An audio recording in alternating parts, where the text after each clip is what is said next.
The sun blazed mercilessly over the arid plains of Montana, its heat baking the soil and leaving the air dry and heavy. Rufus, a man shaped by solitude and the rugged terrain, rode across his land atop his faithful horse, Buster, with leathery skin, a lined face, and eyes that mirrored years of isolation. He moved steadily across the wide, barren landscape of his modest ranch. Each day was a repetition of toil, checking his cattle, mending fences, hauling water. There was no company but the sigh of the prairie wind and the low calls of the livestock. Rarely did Rufus ride into town, and when he did, it was a silent, efficient trip for supplies, exchanging only the necessary words. Human connection was something he'd long since stopped expecting. But one scorching afternoon, a strange sound drifted toward him on the hot breeze. It wasn't the cry of an animal or the rustle of grass. It was a low, broken moan, raw, wounded, and unmistakably human. It came from the direction of the northern pasture, where only a few cows wandered. Beneath stunted juniper trees, alert, Rufus tugged on the reins. Buster halted, ears twitching. The sound returned closer this time, more distinct, a groan of pain. With a cautious urgency, Rufus spurred his horse forward, rifle resting across his lap, his stomach tight with unease. He thought of outlaws, maybe a dying traveler, but nothing prepared him for what he found. Near a shriveled bush lay a figure, barely more than a shadow among the dirt and weeds. Rufus dismounted and approached on foot. The person was draped in tattered layers of cloth that blended with the land itself. Her hair was a tangled, dusty mass. She was thin, shockingly so, and still, caked in grime and streaks of dried blood. She looked more like a ghost than a woman. The cattle grazed calmly round her, unbothered, as if she had become part of the terrain. Rufus's hand rested on his rifle, but instinct told him this was no danger. This was something broken. He knelt beside her, feeling a rush of unfamiliar emotion, sympathy, maybe even protectiveness. Her breath came in shallow, uneven gasps. Gently, he touched her shoulder. At his contact, a whisper escaped her lips, a single word, soft and hoarse, human. A plea, a question, a recognition. That fragile utterance shifted everything inside. Rufus, this wasn't just a stranger. This was someone who had been to the edge and barely returned. Without hesitation, he lifted her into his arms, stunned by how little she weighed. He placed her carefully across Buster's back and began the slow ride toward home. The journey was quiet. The saddle creaked, cattle called in the distance, but neither Rufus nor the woman spoke. Something within him stirred, a mix of fear, duty, and a need he hadn't felt in years. He was bringing someone into his world, and it terrified him. Inside his small wooden cabin, he laid her on his cot. The air was thick with the scent of earth and old timber. He fetched water, warmed it on the stove, and slowly began to clean her face and hands. Under the grime, her features emerged delicate, bruised, worn. Her skin was pale and sunburned. Her eyes, when they opened briefly, were an unsettling, clear blue, filled with a kind of silent pain Rufus couldn't ignore. He wrapped her in a blanket and kept watch. She drifted in and out of sleep, barely eating the weak broth he prepared. Days passed, and slowly, her strength began to return. Her name, when she could finally speak it, came out soft and broken, Elanena. She rarely said more than a few words. Her voice was a whisper, her movements hesitant. She startled easily. Nightmares haunted her, and she clung to the presence of another person like it was her last anchor. Rufus stayed close, working where she could see him, speaking only when she needed comfort. The silence in the cabin changed. It was no longer empty, but full of quiet companionship. He began to call her Ellie. Bit by bit, she recovered. Her appetite returned in small increments. Her steps grew steadier, and color crept back into her face. And when the sun set and the sky turned orange and purple, they sometimes sat on the porch in silence.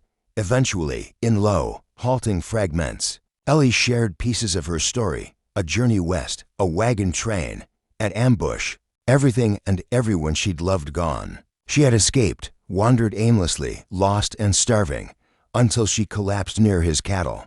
The memories were scattered, softened by time and trauma, and she spoke of them only when the air felt still and safe. Rufus didn't press her. He simply Listen. The weeks passed. The loneliness that had once wrapped around Rufus like a second skin was no longer absolute. Something had changed. He wasn't just surviving anymore, he was sharing space, sharing quiet, and perhaps, in time, sharing hope.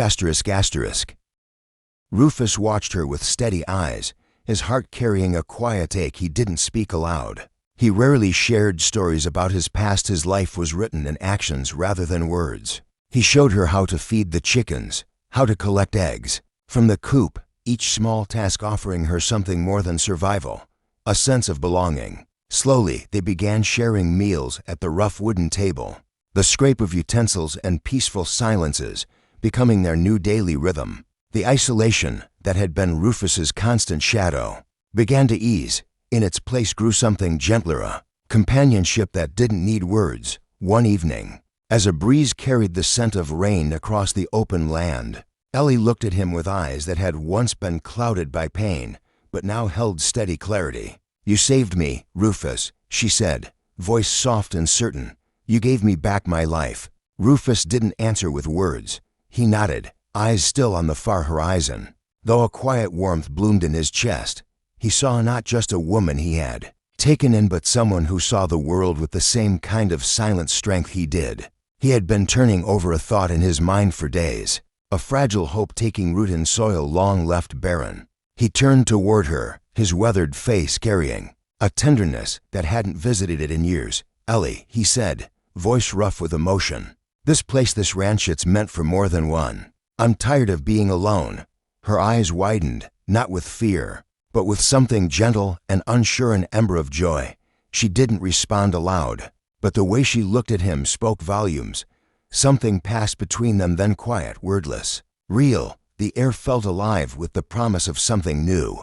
Their decision to marry came not with fanfare, but with practicality and deepening affection. There was no grand gesture, no sweeping declaration, just an understanding shared between two people who had come to rely on each other. Rufus rode into the nearest town, a journey of 3 days, and returned with a dust-covered preacher and a plain silver ring. They were married on the porch, with Buster and a nosy stray dog looking on. The preacher, accustomed to simple unions, spoke just a few solemn lines, and under the endless sky, Rufus and the woman once called Ellie exchanged quiet vows. Life changed. She was no longer just surviving, she began to thrive. Ellie brought gentle order to the cabin, her hands now busy with stitching, cooking, and coaxing green life from the stubborn ground. She took up writing, slowly but determinedly, and helped Rufus with tasks she could manage. Her presence grounded him in ways he hadn't known he needed. Rufus, in turn, opened up. He talked more about cattle, the weather, the land that had both shaped and scarred him. The ranch that once echoed with silence now hummed with shared purpose and quiet love. Their days weren't easy. Harsh winds, drought, the unrelenting labor of keeping livestock alive, those struggles didn't disappear. But they no longer faced them alone. When a blizzard swept in late one spring, threatening to kill off their herd, Ellie worked alongside him with frozen hands and a fierce resolve. When illness crept through the calves, she remembered old herbal cures from her youth and nursed the animals with calm determination. Rufus saw her strength then, not just in her survival, but in the way she gave herself fully to the life they were building. His admiration deepened into something quieter, stronger love, rooted in the marrow of shared struggle. They didn't need constant words or declarations. Their bond was stitched together in glances, in weathered hands held briefly, in the comfort of shared silence. With time, they began to speak more openly about past wounds, modest hopes, the simple dream of making a life on this fierce, unyielding land. Years passed. Their faces bore more lines, not of pain, but of endurance. The cabin slowly expanded. With their lives, Rufus built a lean-to for storage, and Ellie's thriving garden added color and pride to the dry soil. The herd grew steadily, their efforts rewarded with resilience and quiet prosperity. Though Ellie's past still lingered, in the quiet moments, it had lost its grip on her. Where once there had been a hollow stare, there was now a quiet sparkle. She had become the beating heart of the ranch. Her spirit still bore the weight of past suffering, but it didn't define her. Her gaze, once haunted, now shone with peace. In the evenings, she often sat on the porch swing Rufus had built just for her, watching him with a knowing smile. He moved with lighter steps now, his shoulders no longer hunched beneath the burden of loneliness. The vast silence of the plains, once oppressive, had transformed into something almost sacred, shared, familiar, full of memory and meaning. What had started as simple coexistence had evolved into something deep and irreplaceable. Their connection was built on a foundation of enduring hardship, but more than that, it was built on care, trust, and a steady devotion to each other's well-being. During one especially brutal winter, when cold seeped into the bones and even the strongest spirits faltered, they found strength beside the fire.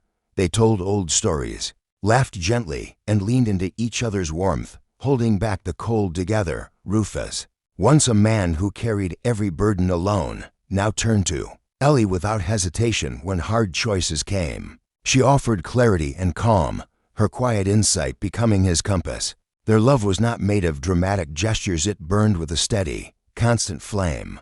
Together they had built more than shelter, more than a business. They had built a life, a partnership rich in shared effort, understanding, and emotional depth. Their journey stood as proof that even in the harshest corners of the world, human connection could carve out something beautiful and lasting. The woman who had once arrived on his land broken and in rags had become the soul of the place, and in giving her safety and peace, Rufus had found himself healed as well. Their story didn't need to be shouted, it echoed gently across the land, a quiet, powerful song about love born from resilience, built through trust, and made eternal by the simple choice to never face the world alone again.